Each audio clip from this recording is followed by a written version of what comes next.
So, welcome to Webinar Wednesday. We're back, Alistair. We're back. It's almost like we've never been away. It is in some ways, and in some ways it's like we've been away forever. It is. So this is Webinar Wednesday on what is a cold Wednesday here in Glasgow, anyway. Yeah, cold Wednesday.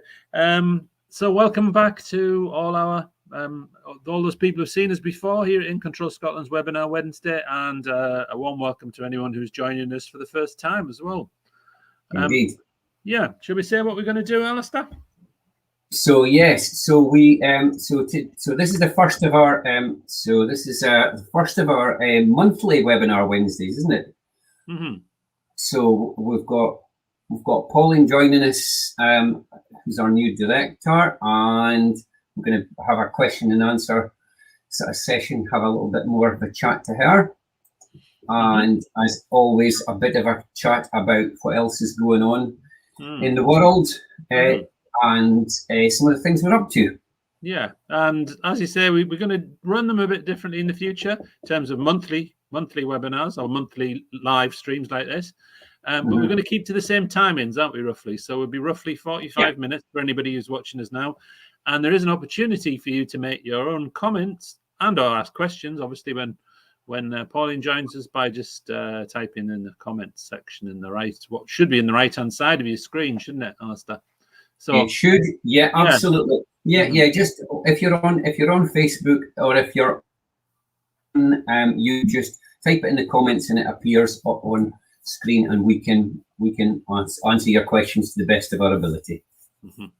Exactly. And so although this one's on the 18th, I think the plan is that we're going to do it from next month onwards. We're going to do it the first Wednesday of every month. Yeah.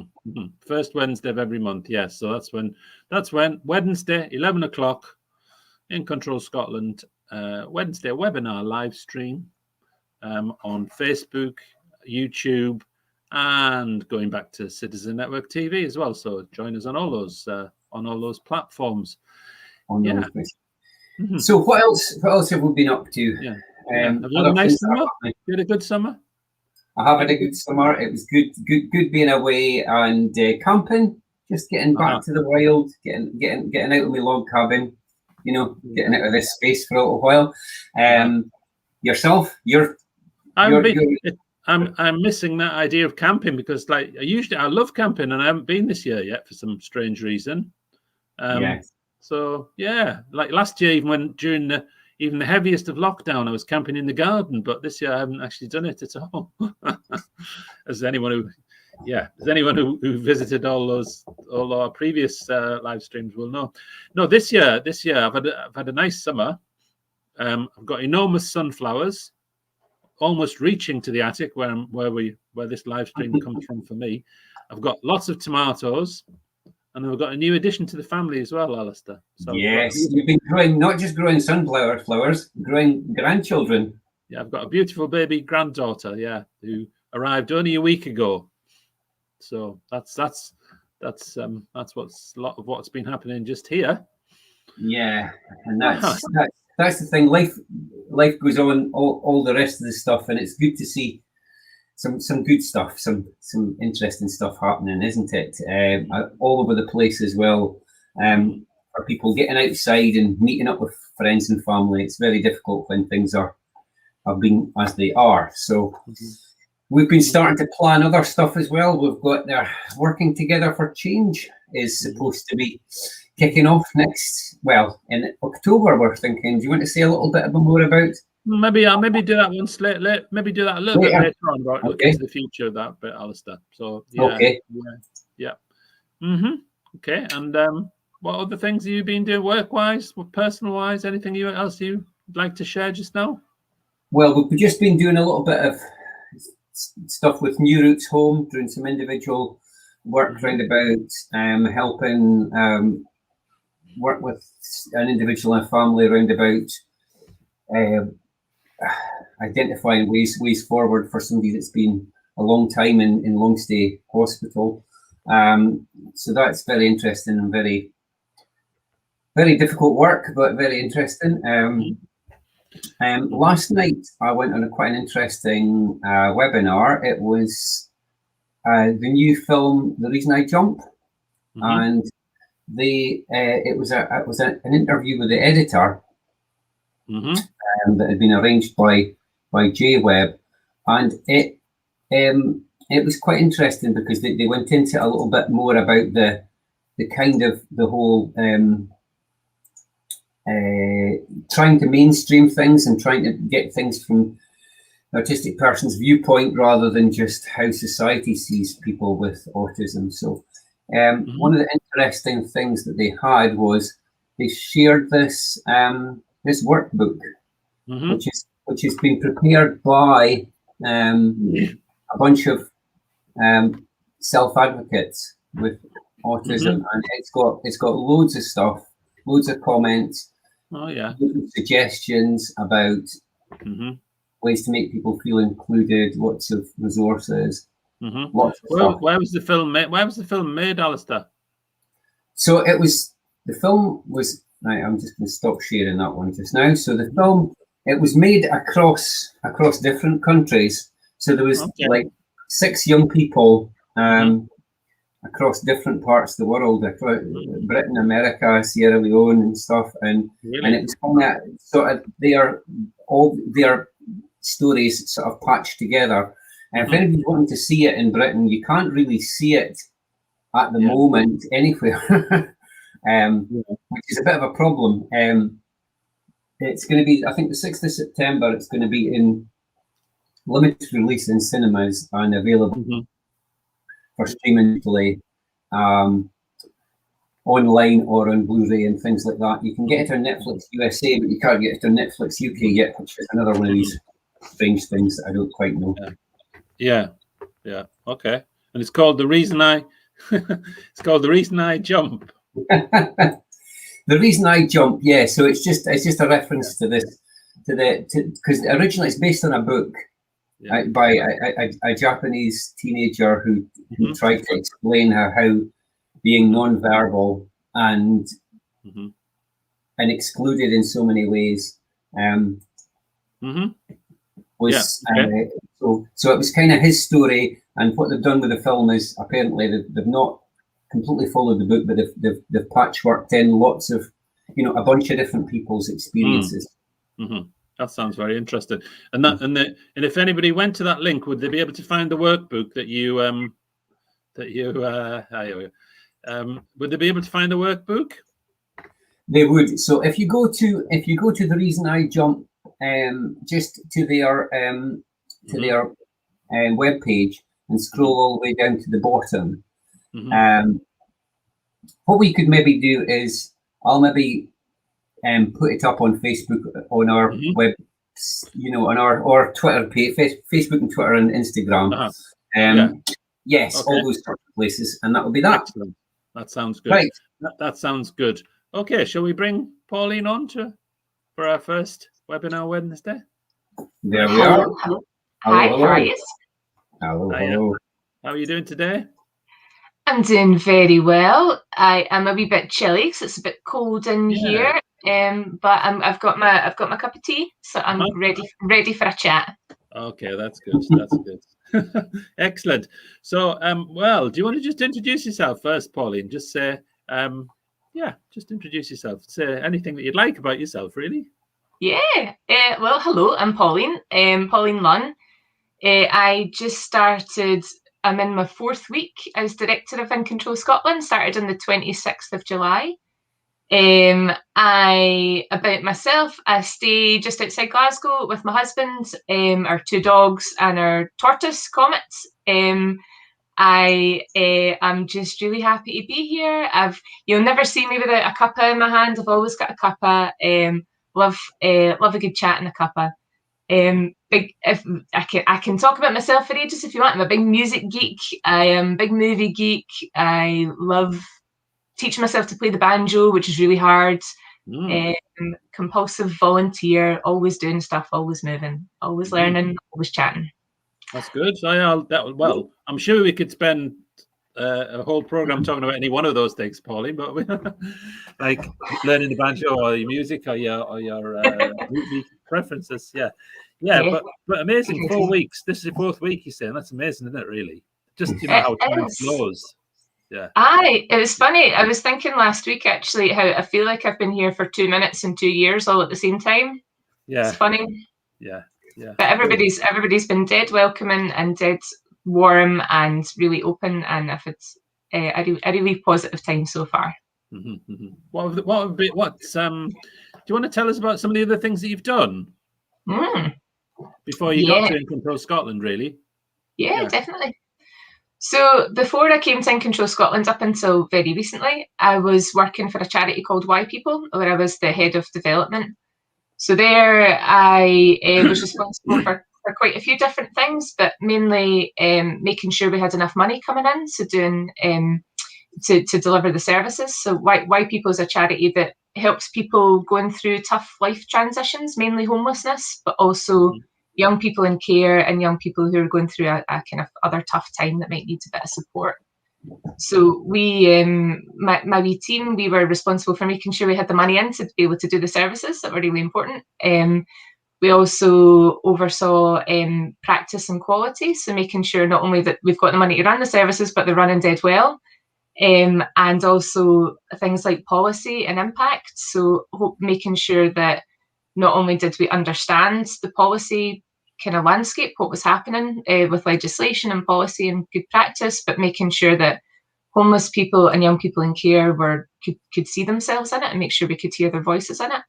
And gathering all the statistics and impact and data. I'm a bit of a geek. I like a good statistic. And making sure we could pull all that together to show that actually what we were doing was the right stuff and it was making a good impact. Mm-hmm. So I was there for about 6 years, but started a few years before that, as a way back almost best part of 20 years ago as a volunteer youth worker. So I still think I'm a youth worker at heart. I love all that, getting stuck in and making a mess and having good chats. So started off as a volunteer with a group of young women with learning disabilities to do a youth programme while on top of my boring day job. I had a boring office job and I was doing the fun stuff on the side. And then just over the years managed to shift the balance and do the good stuff for my day job. So I've worked for quite a few charities, worked for as a project for young people transitioning out of children's services into adult services, worked as a support worker, worked in services, and I worked for Enable on a project about self-directed support. I'll be back before it even became an act. I'll be way back in the early days. So that's we met a little bit in those days, didn't we? When you because we were funded on the same project, really. Yeah, back in the day. Yeah, it feels like that does feel like a long time ago as well, doesn't it? It does. It's a small world, isn't it? The third sector. It is. It does. It also makes you a bit sad to think that we're not further on than we are, doesn't it? I know. Maybe that's how maybe that's just how life is, but it does make you think, whoa. And you also think, wow. I mean, I was in a meeting yesterday and I was thinking, it's actually 7 years since the legislation came in even. Yeah. I remember the day. I remember the day in the office actually when we got royal assent on the acts and we were all like, yes, this is it. Yeah. It's funny. So, so what are you looking forward to? I mean, obviously this is it sounds a bit like a job interview, this, doesn't it? Why did you so with all those things, tell us why you decided to become the new director in Control Scotland.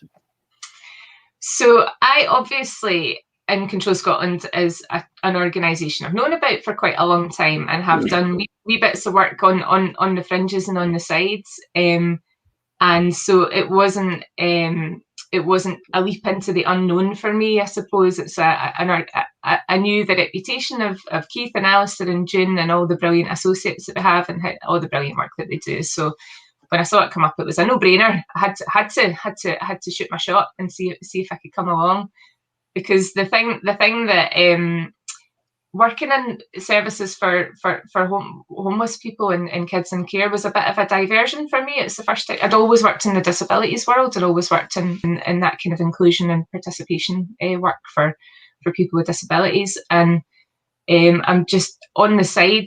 I've done quite a lot of volunteering work still to kind of keep involved with work with that kind of group of folk, and it's always been where my heart is, I suppose. So seeing the opportunity to come along and join the brilliant team and get back into that wee space in the world again was just too good an opportunity. So I am just dead excited to be here. Mm-hmm. Good. Yeah, you've got a few people saying hello to you there. I don't know whether you've seen that. Yeah, good. This is a bit bewildering for me because people won't be able to see when we're on these calls. We've got a big list of comments coming in, so I feel like I'm looking all over the place. But hello, thank you everybody for saying hello. I see Ashley, I see Chloe, I see a few other folks. So nice to see you as well. Yeah. Good. Is there anything you want to ask just now, Alistair, or shall I just keep going? But well, I was going to say, you've also mentioned before to us that you've got some other interests, some other stuff that you do, sort of involved in things. Could you say that again? Sorry, I can't hear you over Keith coughing. All right. Oh, that's a familiar cry. The production values on here are terrible, isn't they? Oh, I know. Yeah. So I know that you're on the board of some theatrical things and stuff. So do you want to say anything about any of that stuff? I am. So I've been involved for years and years and years, actually, quite a few years, with a wee inclusive theatre company called Loop Theatre. So shout out to Loop Theatre, check them out if you're interested. So we do they're a wee social enterprise. We're actually starting to think about incorporating as a charity just now. It's been a social enterprise for quite a few years. I do not do the drama because I leave that to the people who are far more qualified and far more skilled than I am. I can be dramatic, but not on the stage. They do brilliant inclusive theatre with people with disabilities and kind of trained and qualified artists and actors to do productions that are all about kind of challenging perceptions and just actually having a lot of fun. They're a really joyful bunch of folk that do brilliant stuff. So I've dragged my poor husband along unexpectedly to plenty of things that are far more immersive than he was expecting. So we had a joint where we were running about the Merchant City in boiler suits playing a game called Games of Bogey. All sorts of stuff. He now just rolls his eyes and just goes with the flow. He's learned to just go with the flow. Mm-hmm. So they're a brilliant group. So have a wee check out. They're always doing activities and performances as well. So worth checking out. Yeah, and I don't know whether you've noticed that, Pauline, but In Control Scotland, who comment on here, they're excellent at following up on any comments that you make. So there's a link at the bottom of the screen to. So efficient. I'm impressed. Yeah. This is obviously June who's in the background sharing any of the comments and making the links to all the things. The comments fairy, the magical comments fairy. Yeah. I'm also involved in a couple other boards as well, just because I like to keep myself busy. So I'm around SCVO, which is a national body for charities, the Scottish Council for Voluntary Organisations. And I'm also still around on the YWC Scotland, the Young Women's Movement. I used to do a lot of work as part of my last job with them, and actually just wanted to stay in touch because they're so brilliant. So they do a lot of work with young women and girls across Scotland as well. So yeah. And Aaron was just mentioning there about if you like music, you'd be interested in State Late Scotland and Gig Buddies. And Aaron's someone who's involved with both of those projects as well. Brilliant. I am, and I will. Yes. Bring your banjo. We'll bring a banjo. I'm rubbish at it. Don't expect anything, honestly. I can just about. My husband's learned to play the guitar as well, so we can just about manage a bit of dueling banjos. That's our party piece. Yeah, no, that's good. It's good skills. Anything like that is great skills. Great skill. Yeah. Yeah, we are looking for somebody to do something live on the next State Late Scotland live session, actually, which is the first one in September. So you never know. There's a CVO coming up. Yes. So I mean, after 4 weeks, I mean, it's not even after 4 weeks, this is your 4th week. So after 3 and a bit weeks, what's the things that you've enjoyed best so far? What's been the things that you've liked best or enjoyed best or found most fun or anything? So the best bit of any organisation is always the people, isn't it? I think the best thing that's happened so far is getting to meet so many people, and we're a tiny team, we're a tiny staff team, right? But obviously meeting the staff team's been brilliant, but we've got so many associates and partners and pals across the sector, so the best thing, and our board and loads of folk. So the best thing for me has been just getting to meet people, because I'm quite nosy. I like chatting to folk, and I like speaking to people in general. So that's been the definite the best part so far.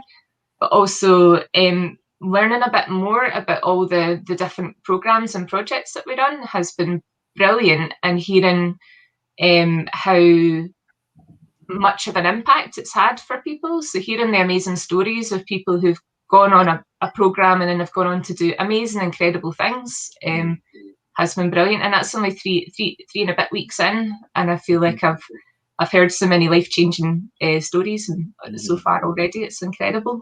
So they've been my 2 favourite things so far. That's good. That's good. It's good to hear. And there's lots more people for you to meet still, I think. So that's aye, definitely. I've scratched the surface, I think, but aye, definitely. Yeah. I was going to say, Pauline, so you were at one of the first consultations for the National Care Service this week. I just wondered what your initial thoughts are about, the kind of the direction they're taking it in terms of just what you're thinking initially. I know that they've got lots more to come, and it's very early days. But what's your initial thoughts? Yeah, I think this is a real area of opportunity for people who use self-directed support and social care services to really get involved and help shape some of this. So I'm hopeful that we'll be able to do a bit of that as In Control Scotland, bringing people together and finding out what's important to them. But it really is much bigger, and it's the idea of a national care service in general. It's so much bigger than anything else that's happened recently, really, for quite a long time. It's going to affect so many different people and so many different organisations and so many different structures and processes. So I think it's really exciting, but it's quite complicated as well. And I think the thing that will be really, really important for us is to make sure that people's voices don't get lost in that actually, when you're looking at the big picture, the big structures, the big systems, all that kind of thing, that we remember that actually this is people that we're talking about. So making sure that they can see themselves in what that might look and feel like. So I think it's really ambitious and it's quite exciting. I think there'll be a lot of, it'll be one of those where it's a kind of upsies downsies to get to where it needs to be. But I think there's really exciting potential in it. Yeah, and I think we were maybe thinking that our next webinar Wednesday on the 1st, we can focus more on that topic in particular as well, because it is, like you say, it's quite a difficult thing it's a big thing, but it's also quite a difficult thing to clearly define and understand, isn't it? Because it's quite hard to understand, and some people think, I don't like that bit, or I don't like that bit, and maybe those bits aren't there anyway. It's just quite a difficult thing to be really clear about what will that mean, and what difference will that make to actually you, if you are someone who might be looking to need a bit of extra support in some way or other. And and it's also, if anybody has seen the link for the consultation, it's something like 180 pages long. It's a really massive document as well. So I think there's something dead important for us to be able to pick out the things that are important to people and make sure we're able to communicate that, because it's big, and there's loads of different themes that they're looking at, from the way that services are bought by local authorities and commissioned and procured, to the way they're regulated by folk like the Care Inspectorate or other bodies, to staffing, how you get the best people to deliver the best possible services, all these kind of things. So it's really wide reaching. So what did you say, 180 pages long? I think it's 183. The one that I saw. It's really massive. How many have you read? How many pages have you read so far, Pauline? Some. Okay, that's good for me so far then. Yeah, but I mean, obviously, it's something that is really important. So I know we've spoken about that before, though. We've mentioned on this before that when the Derek Feely's The Adult Social Care Review came out, you know, there was quite a gap before the easy read version came out, and I hope it's not going to be the same here, because you know, the consultation's underway, and that's part of the problem, isn't it? It's so complicated that for it to be meaningful, you have to break it down into small chunks. And we'd actually, I guess, I mean, we'll talk a bit about it, I suppose, next time.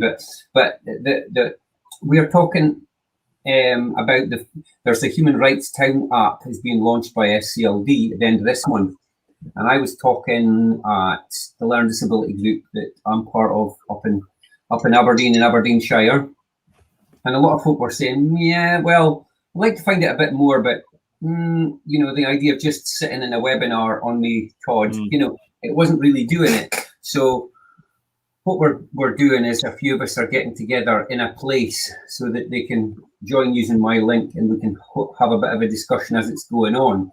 And that, I think it would be interesting to see if maybe we could do something similar around some of those bits, because to make it meaningful, because otherwise it just becomes that tick box exercise. Oh, well, we'll put it out for consultation, but it's just so big, like you're saying, isn't it? It's just so complicated.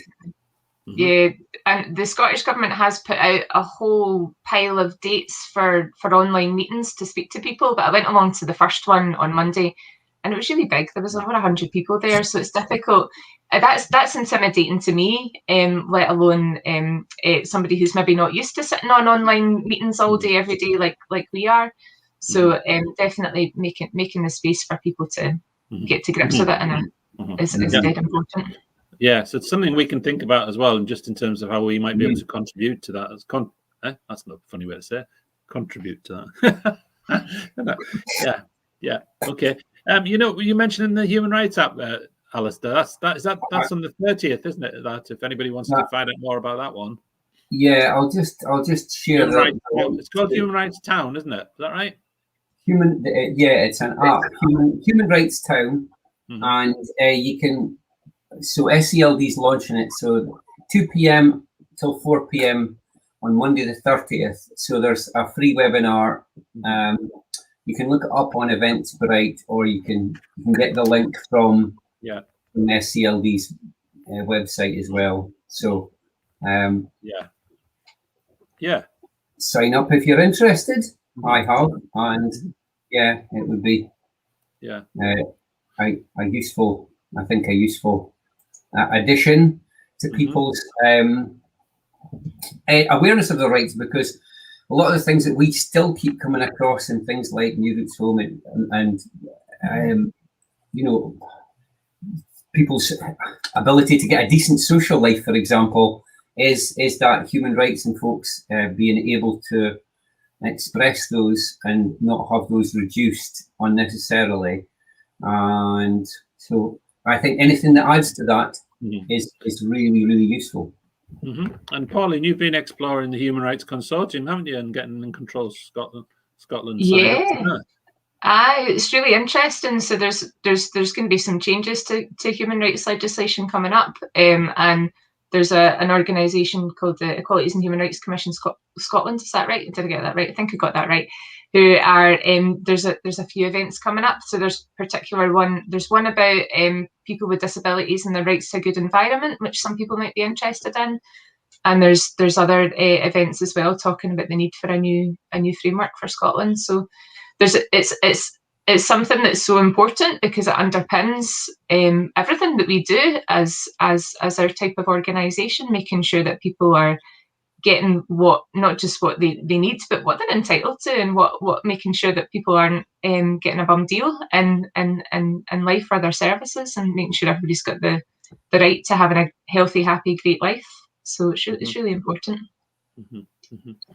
Yeah, and we've joined the Human Rights Consortium, haven't we, just as new members now? But can you be an individual member as well, just if anybody wanted to find out Is it possible to be an individual member? Do we not? Oh, that's a good question. I don't know the answer to, but we can maybe share. Maybe we can share the link to that as well. If not, if we don't manage to do it today, we'll share it in a future webinar as well, just so that people, because we'll also get to know a bit more about it as well, won't we? In the different events that they're running. Just want to ask you another question, Pauline. Just thinking, because we've asked you about the past a little bit, and we've asked you about the current situation and what you enjoy, and maybe just thinking about the future and what you're looking forward to, or the things that you're anticipating over the next, I don't know, the next wee while, the next 6 months, the next year, whatever. Yeah. So I don't have my crystal ball on me, so I can tell you what I hope the future will look like, and that's definitely so keeping on meeting people, because like you said, I've not met that many people. But the thing that because I think the most important thing is making sure that people are telling us what they want us to do as well. So what's important to the people in the communities that we're serving, to make sure that we're making as big a difference as possible. So my hope for that is to make sure that people are getting as much out of us as possible, and we are helping as many people as possible to have that happy, healthy life, where they're included in their communities and get access to everything that they should. And I think that the thing that's really clear for me is that we in Control Scotland do this in a few different ways, and it's about making sure we bring as many people in our amazing programmes. So our partners in policy making are working together for change. We bring as many folk into our webinars to be able to share information, and the Feel Good Friday and Thoughtful Thursday. Put my teeth in. That people are able to kind of join together and share and learn from each other, but then exploring new ways for people to get involved as well. So I'm hopeful that we'll have some great ideas when we all do some planning and thinking and coming together to think about if there's anything that we're not doing that we could do that would make a big impact.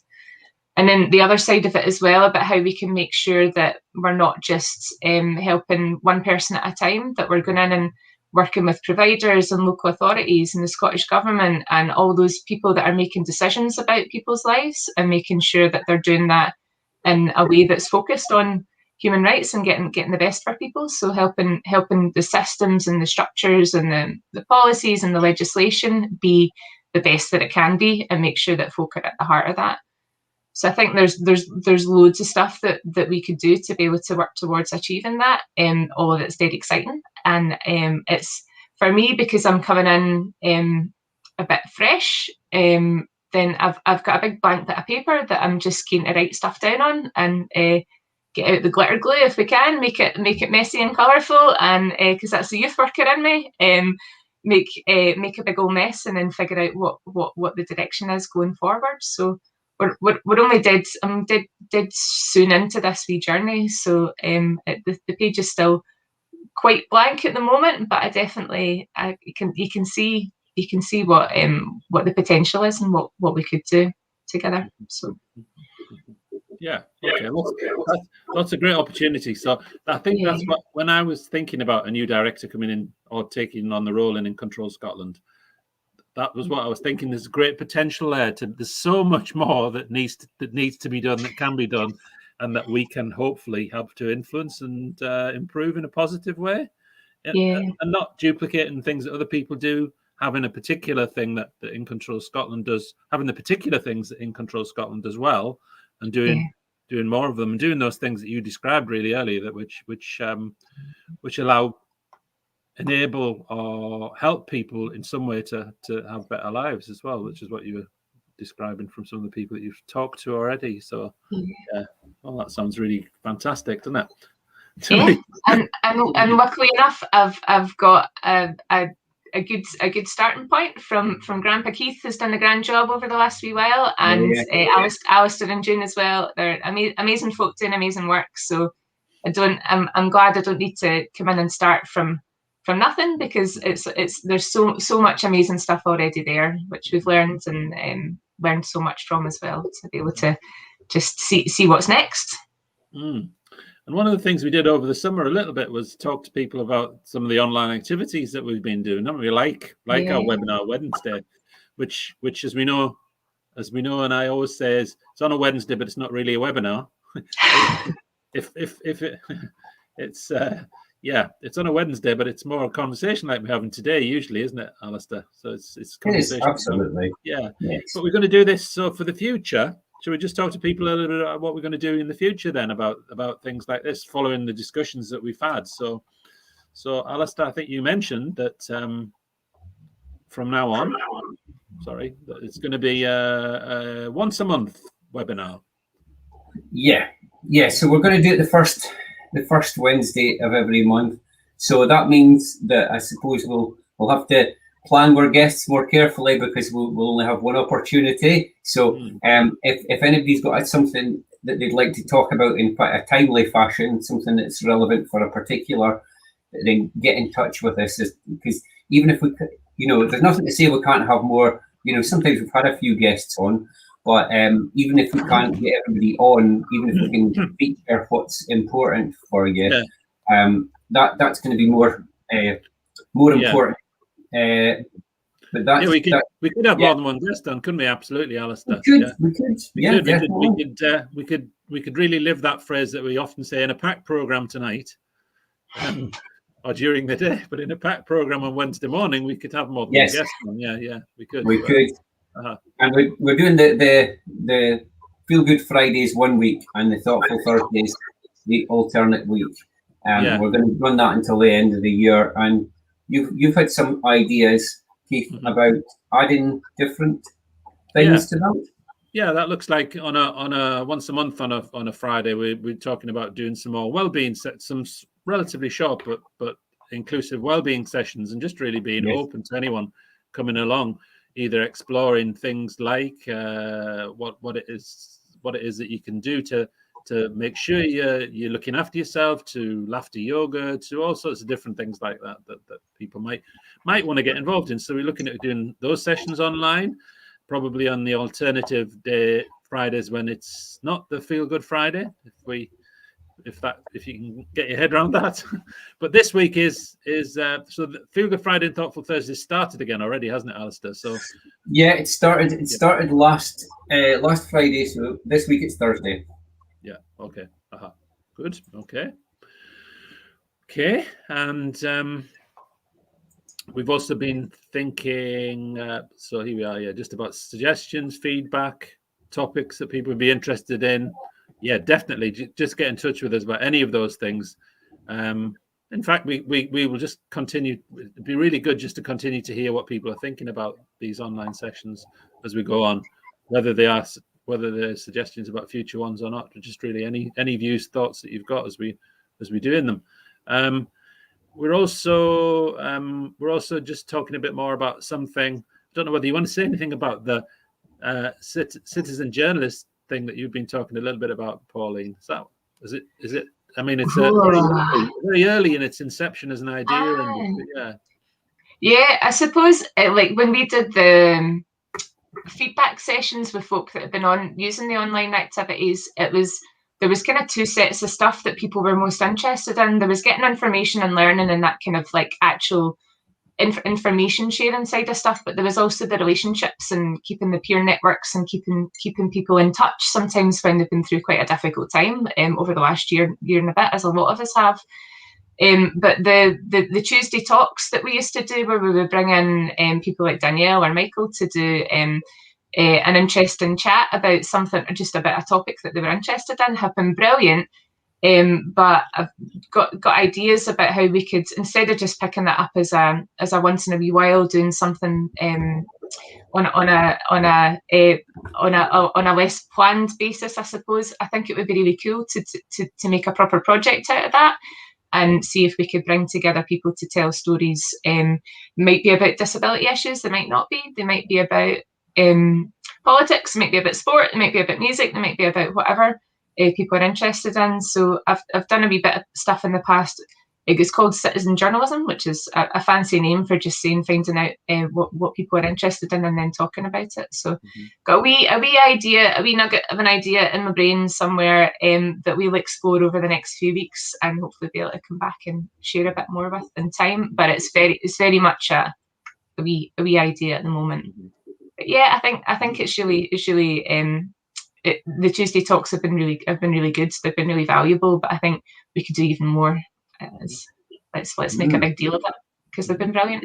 And just on that subject, Danielle and Michael have been in touch with me, planning a little follow-up to our previous sort of media discussions about how people are presented and represented in the media. And so we're going to have a session next Monday at 11 o'clock. So if anybody wants to join that discussion, to join us for that, then give us a shout on any of the usual numbers, and we shall send you a Zoom link. So because we're just keeping talking to like different broadcasting corporations and different people in journalism and stuff like that, to make sure that people's voice is heard in a way that's not patronised and isn't two-dimensional, that's proper seeing folk as individuals, and their opportunity to contribute to not just being interviewed, but being behind the scenes, being involved in post-production and stuff. We've been involved with an organisation called Ability Academy, who've been involved in providing opportunities for folk with disabilities to be involved in post-production as part of our work with our rights and equalities work with the young care experience people. So it's amazing how it all fits together, isn't it? All these different threads. Yeah, and we'll have a film fairly soon, won't we? That we can show fairly people. Soon. Nigel's working on the final draft. Yeah, good. So that should be out soon. So coming soon. Coming soon. I was going to lead us into just a brief identification of some of the other things that are happening, because the thing that I was trying to remember there was Michael has done a radio program about the Paralympics as well. Michael McEwen, hasn't he? Can anybody remember when that's on? Just off the top of our heads. 20th, I think it is. But it's Friday at 11. Friday at 11. Yeah. Okay. So that's is that the 20th? Yep. Yeah. Excellent. Well done. We've got there. Friday at 11. And that, excellent. And you'll be able to hear that live, of course. But you also should be able to hear it as a podcast afterwards, shouldn't you? Yeah, catch up. Yes. Yeah. Okay. And we've mentioned a few times working together for change, haven't we, so far? We're just saying that we are planning. We're still in the planning stage. But you may have seen an early flyer about saying coming soon, about the Working Together for Change program, which is the program about learning, sharing, and training that people would do together. Anyone with an interest in making self-directed support work well, so maybe practitioners from within local authorities, in service providing organizations, people themselves who might be thinking about or needing a bit of extra support, families and carers. So a program that tries to bring a whole range of people together who would be interested in making sure that self-directed support is working. So called Working Together for Change, and we are looking at running it properly from the autumn, because we didn't actually get to finish it last time because of the pandemic. So there'll be more about that. This is just the initial flyer, isn't it, that's gone out, which is just saying expressions of interest, I think, at the moment. So yes, and it's just giving it a rough idea about how long it is and how it's going to be run. So have a look at it and see what you think. And I suppose just to say as well, we had one person get in touch to ask about how much would it cost? Would I be able to? Would I have to pay for travel and for accommodation and things like that? And it's free for people to attend, so it's fully funded. So please don't let that be a barrier if you're interested in coming. We'll get you there, and we'll make sure you're able to go home again. And that links into the Fiona's comment here. That's so we aren't going to stop doing online. So it isn't about stopping doing any online activity. It's about trying to make sense of what we're doing and do both online as well as some hopefully some in-person things. And something like the Working Together for Change program is going to be different this time, because it's going to be more of a mixture of online and meeting up as well, if that continues to be something that's possible to do. Okay, and here's Michael's documentary, Radio Scotland at 11:30. Yeah, okay, that's good, excellent. Perfect. And we restart the Partners in Policymaking program is restarting. That's restarting in September, and that's bringing together people who didn't manage to. This stage bring together people who didn't manage to finish the program that started so long ago, but which was interrupted by the pandemic. So that's another thing that we are restarting again. Any other things we want to say just now about things that are happening just in the immediate future? We're going to restart the online children's sessions, lunchtime sessions from the autumn. So we're going to run up. We ran spring sessions. We're going to run some autumn sessions. Yeah, so I guess if anybody is watching today and hasn't signed up to the newsletter, for the news brief, if you could sign up with through the info@ email address, and June will make sure that you get that, so that you get a list every month. We won't spam you with lots of stuff, but you'll get a list every month of what we've been up to, what we're planning next, so that you can see what interests you. Because I'm still amazed, everybody's so busy. I'm still amazed that as we're going about things and talking to people, still folks say, "Oh, it'd be great to know about this," and I say, "Well, we've done stuff on that," and they're like, "Well, it didn't reach us," So that's always the trick. So if you haven't signed up, or if you know somebody who might not, then please just pass our details on, because a lot of the time it doesn't take a lot of extra effort for people to access a lot of this stuff, and it can make such a big difference to people's lives and people's experiences when they do get access to it. Yeah. Okay, good. Thanks, Alistair. All right, we're at 11:46, so we should just make any State Late music sessions are back in September. So the first Friday of the month, we're doing it 9 to 10:30. We're going to try and have more live music on there, more conversation and live music. We'll see how that goes. But the first one is the 3rd of September, broadcasting through StreamYard again. 11:47. So just let's just do any final comments. So it's been.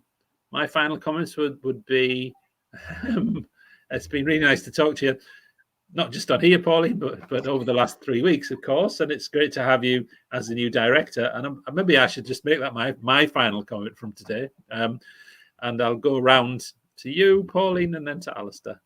What would you? Any final things that you want to say to people?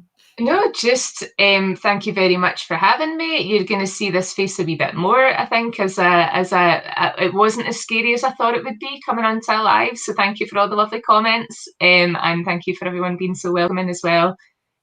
So yeah, just final thank you from me. Brilliant. And yeah, absolutely. So for me, it's good to be back. We're planning for the future and just doing all the right stuff, and that's what it's all about. It's great to have a plan for what's happening next, and to keep on doing the good stuff. So looking forward to the next stage. Yeah. The only thing you can't do, Pauline, is any of the dad jokes or grandpa jokes that I do. So I'm not sure what's going to happen there. Oh, I'm famed for a rubbish joke, Keith. Don't you worry. Your legacy will not go unfollowed. Don't worry. That's good. All right. Thanks. Thank you. Thanks for everybody coming in and who's seeing it now, seeing it tonight, seeing it over the next week or whenever you're watching it. Okay. Just get in touch with us if you want to. And we'll see you again on the 1st of September. Thanks, everyone. Bye. Bye.